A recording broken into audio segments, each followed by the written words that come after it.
Hey internets, this is Jem from Jem Adventures On. Today's video will be like a vlog about spiritual awakening. What is a spiritual awakening, you might ask? A spiritual awakening is what I describe as going into my own belief beyond science, beyond anything that I can see, touch, or feel, that I perceive as reincarnation, spirits or ghosts, and spirit guides or angels in my estimation. It took me a long time, I'm now 32 years old, that it really came to this conclusion. I basically have been going through some time of a recovery from depression. I'm going to start discussing a little bit about some of the areas.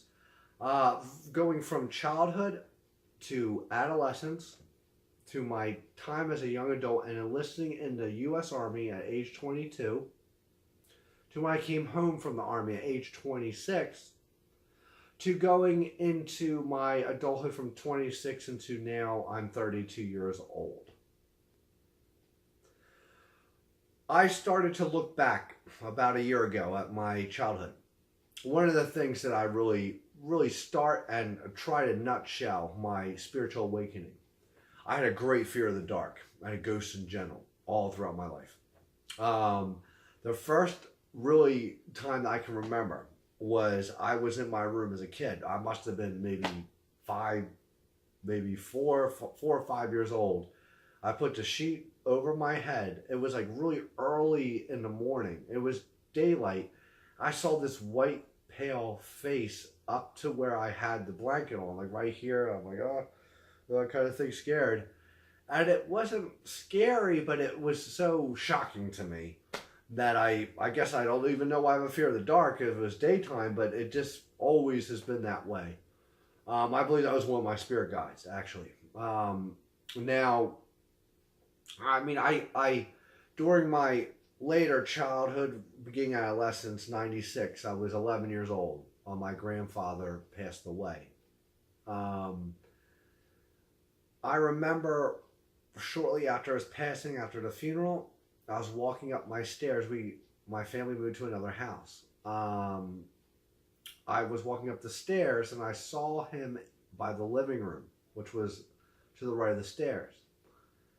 For just like a split second, and his form, I would recognize him as to be.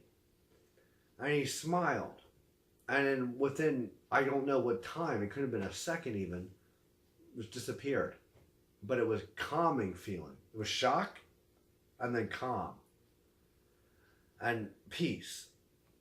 My grandmother, his wife, passed away in 2001 when I was 16. Later adolescence. And when I was in high school, this same exact situation happened again. Split second. And a feeling of peace came over me.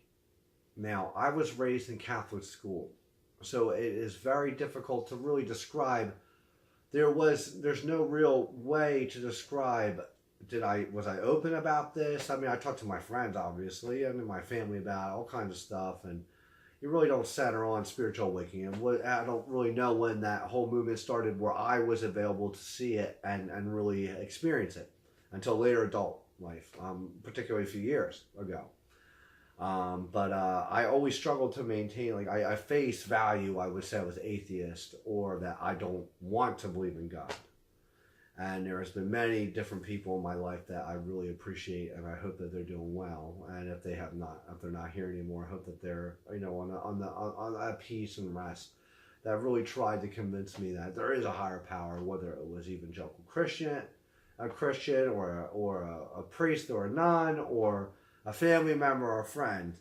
And I would reject it, unfortunately. And I must apologize and realize what a hypocrite I am now that I believe in spirits and spirit guides, all kinds of stuff. And during high school, I would say junior or senior year, and as I went into after high school time, post high school, that's when my friends and I started to really explore ghost hunting and Ouija board. That was a bad idea. I do not recommend anyone use a Ouija board. It is not worth it. I can tell you with great confidence and what I believe in that the Ouija board gave myself answers and my friends answers, and the experience was not positive and right immediate afterwards. What it said was true, but the feeling and how it was said is a really good way of conveying it. How do you know who it is? And if it is real at all? It still gives me chills. Now, as we went around exploring haunted places, a burnt down school in an area of the central New Jersey, I guess, by Trenton and Lambertville, it's called. Now gone, Lambertville School. To Weird, New Jersey, all the way up to where it meets New York on the, I guess, the west side of New Jersey, near Appalachian, Blairstown is called, to down the shore, Pine Barrens, all kinds of stuff, and New Jersey, all around, Echo Ghost, everything. I've always seen something or felt something. Almost, I would say, if there had to be a number on it, 7 out of 10 times, 70% of the time, that I can really just out of willy-nilly say, I experienced some kind of paranormal activity. Now, that covers really my childhood and adolescence and young adulthood. Next, I will talk about my U.S. Army service and what that spiritual awakening meant there. Next, I'll talk about my U.S. Army experience in regards with spiritual awakening. I was stationed in Germany once I completed basic and AIT. I was active duty.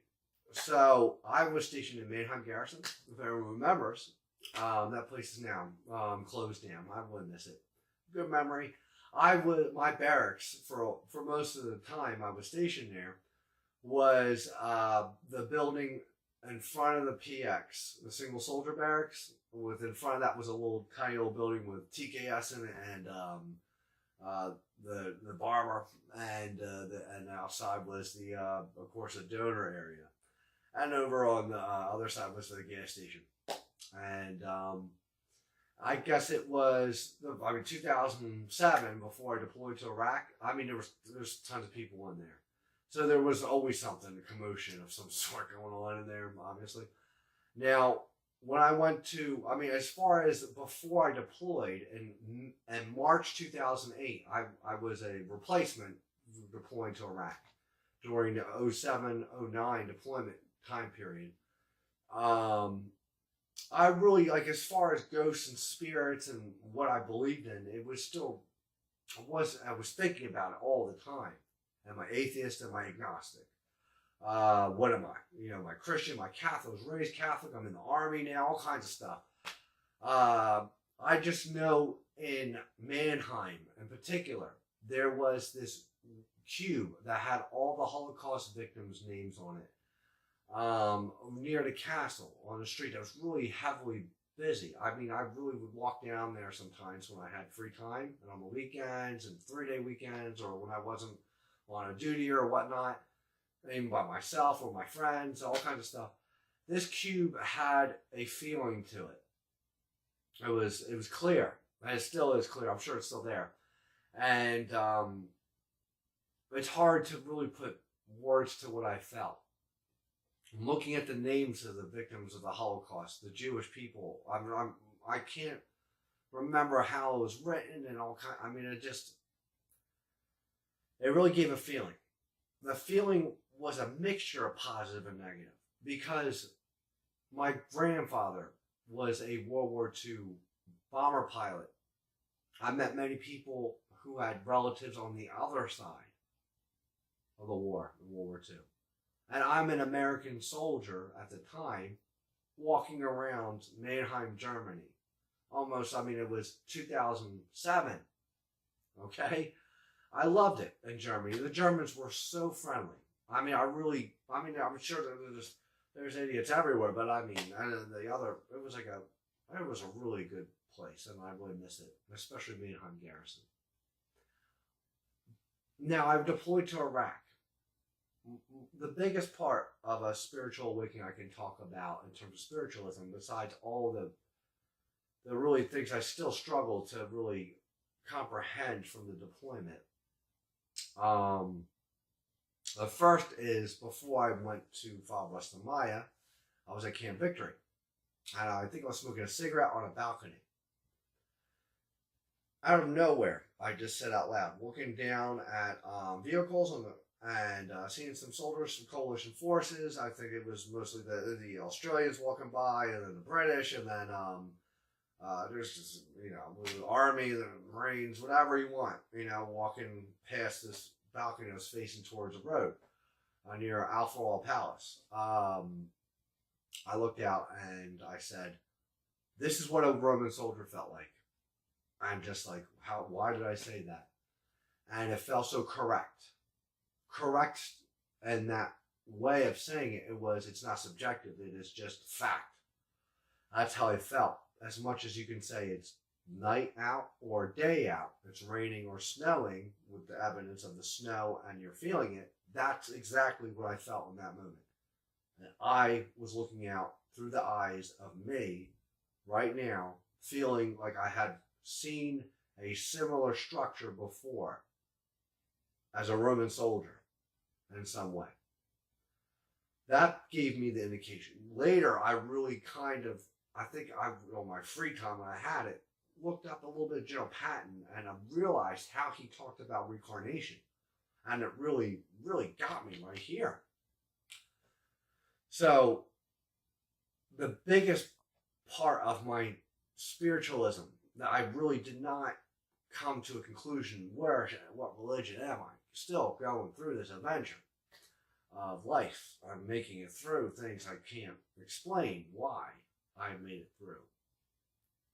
Was the chaplain of my unit on Rustamaya, Star Shepherd. He handed me, when I first met him, rosaries that I still have. His eyes were not lying when he said, please put these in your breast pocket and carry them with you. And sir, if you're there, hey, I still have them. And I kept them this whole time. It's 2017, that was 2008, almost 10 years. They kept me safe. Thank you, sir. And I can't tell you, many people I met are heroes. He is a hero to me, as he was to many, and his chaplain assistant was as well. I hope you're doing well. After that deployment, I came back 2009. It was we came back December, right before Christmas, thankfully. I'm really happy about that. That was a difficult time, 2009 to 2010 in Mannheim. There was a lot of stuff going on, but that's when that barracks I mentioned earlier, the single soldier barracks, began to dwindle down. Mannheim was like dwindling down. It was just 3 of us in that barracks at one point, and above me was 3 other floors. We're on the first floor, is a basement underneath, at ground level. So, definitely was a sound of furniture moving that both of them heard. I knocked on both doors. Did you hear that? Yeah. Let's go upstairs. Went upstairs, opened the door. There's furniture in the room, but it's not really moved. I think we went a couple times more. Oh, right? It's an old barracks. However old was it before? In our one unit barracks, right? In the law center where I worked, there were times when you could just see it where a Nazi symbol used to be. It was shaved off or whatever, and it was 2009, still. Some of those buildings, it was a POW camp, as I understand it, before, for the Nazis, when the U.S. Army had taken control. And General Patton, of course, was there. And it was just a really time where I just could not deny that there was some kind of ghost or spirit present around me at times. And I unexpectedly came home from the Army with a medical discharge. And when I got home, first person that I saw as a veteran was a woman named Janice, who was a counselor. She's passed away. She's in a place that she deserves, which is no less than heaven, and passed by the pearly gates of the Marines. And St. Peter gave her the, hey, go and let's go,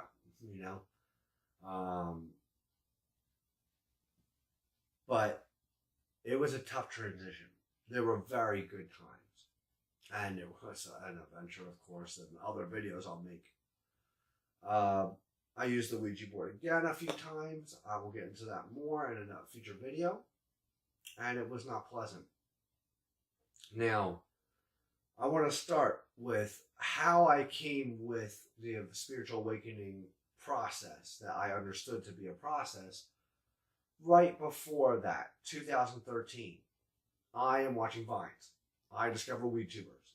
I am starting to look up things on YouTube to try to figure out how to do something, studying for school, whatever. And then all of a sudden, I come across spiritual awakening. I don't think I really paid too much attention to it at first. And then, unfortunately, in November 2014 was a moment that November 2014, a friend passed away.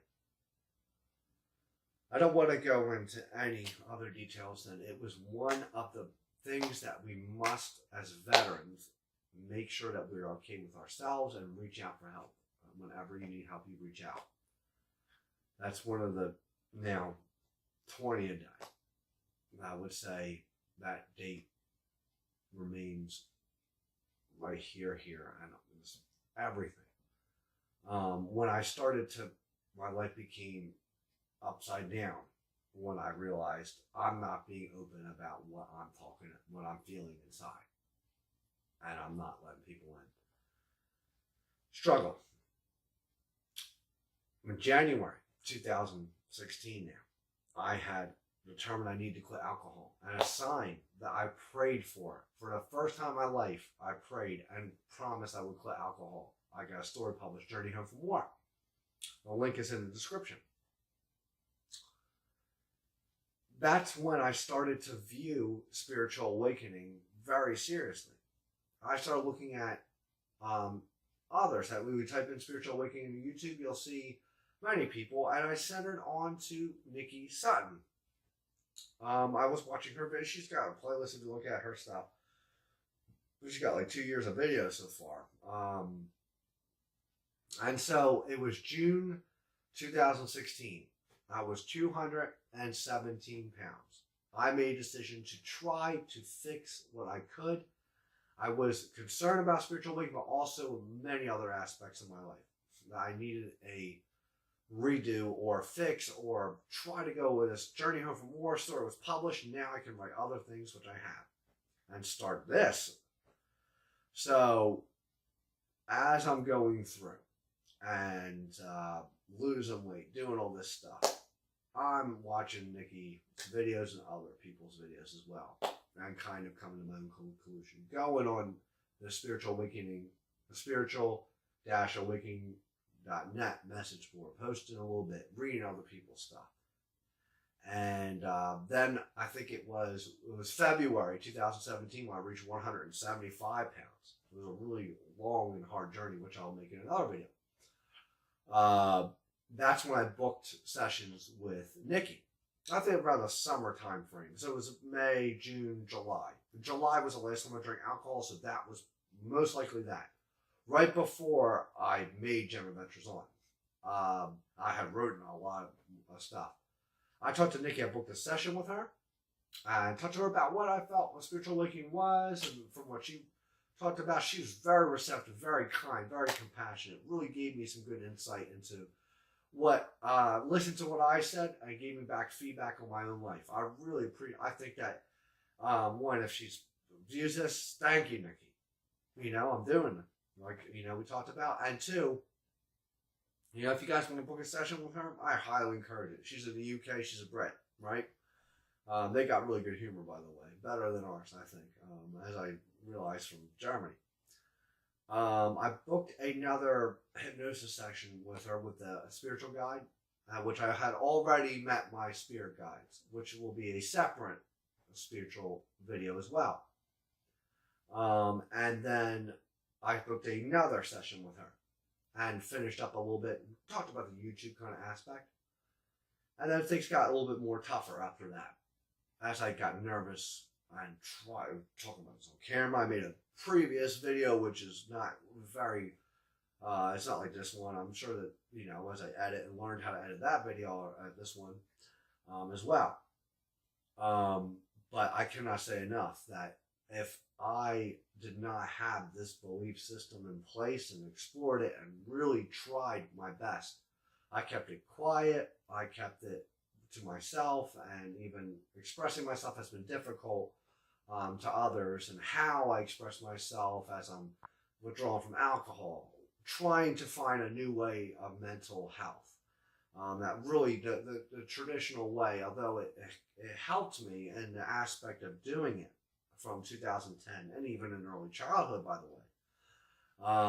I needed a new way of looking at it, and that has been more successful. It has been very difficult to try to separate and like as if it's oil and water, the aspect of really scientific method of looking at the world, and there's no spiritualism, and the way I was taking it that way, as well as the medication and everything. I just really became that I am 217 pounds, and I am not losing weight. I'm going 5 pounds up, 5 pounds up, down.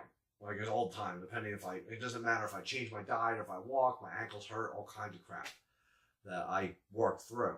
And the withdrawal, I just don't do it. I didn't take any advice from doctors, but they also, as I was telling them, I need to change my medication. This is VA. A separate thing that I just see, if you can tell, my demeanor has changed. I can't say enough. If you are a patient and you're advocating for yourself and you're trying something new and you just want to try it, it is irresponsible to just say, if you take off your medication, then don't come back in here. That was not what they said technically.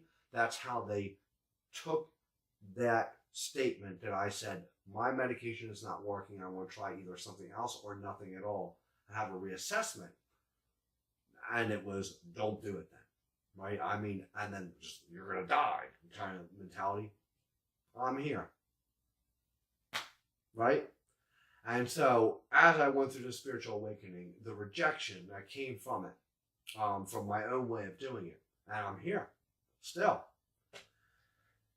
I'm not big anymore. I'm not round. That's not part of it, but the part of the bitterness that needs to, and the forgiveness that needs to come from me and the others, is that there is a higher purpose to life. And I feel it. I'm not advocating that others believe what I believe.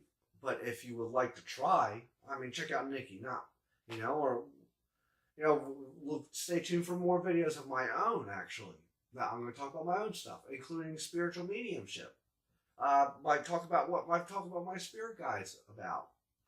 And maybe like some people will get some information on, hey, if I'm being diagnosed with mental illness, maybe there's another aspect of it, right, that I need to bring up with my professionals. Now, I'm not a professional. That I can bring up to them and say, hey, what about this or whatever. But just be more aware that when you bring up things like this, like I have, it is really not pleasant to hear the feedback back. And they're not, in my case, that my doctors, this is Veterans Affairs, and they should feel ashamed of themselves the way they do this, is that if you bring up spiritualism in your therapy, it becomes a mental illness problem or crisis immediately, instead of a compassionate way of thinking that, like our great Secretary of Defense currently, General Mad Dog Mattis, has cited and said out on I'll put a link to the description of that one part of the video, in which he says there is something called PTS-Growth. Okay, so you can become more compassionate. You can see after war or after your trauma a different way of thinking, come closer to your God. Be a better husband, be a better wife, be a better father, be a better mother. be a better boyfriend, girlfriend, friends, person to the world from the trauma does not hold you back. It is more of a strength to teach others, motivate them. That is my spiritual awakening. I guess I have said it, but General Mattis says it much better in my own way. We are not broken as veterans. And we are not broken people with mental health. If we're going to reduce the stigma of mental illness, we got to take all sides into account. We have to try all different kinds of stuff. I myself smoke marijuana. I myself have used other methods as well. And I am still here. And guess who else is here this whole video? This little boy. His name is Charlie. Look at him. Oh, you falling off, bud? So, by the way, as a bonus, this little boy here was given to me by my friend Kate. And his big sister is sleeping over there on a suitcase I have out. Charlie's going to be 1 year old. Huh? Who's going to be 1? Just in a couple of days, I'm sure. Thanksgiving, basically, you're 1 year old, huh? Yeah. Huh? Oh, he's a big boy. He's so long now. He's a little kid. He fit my hand when I got him. But anyway. So, thanks for watching. Hey, if you like this video, please give it a thumbs up. Hit subscribe for more videos. And life is best as an adventure. Come with me on my adventure. Listen to my story. Please leave a comment. Tell me some of your thoughts on spiritual awakening. Tell me some of your thoughts on what you think I'm talking about in your own way, and I can maybe hear from you and curtail my own beliefs, and maybe add to them, subtract, I don't know. Either way, life is best as an adventure. Take care, guys. Bye.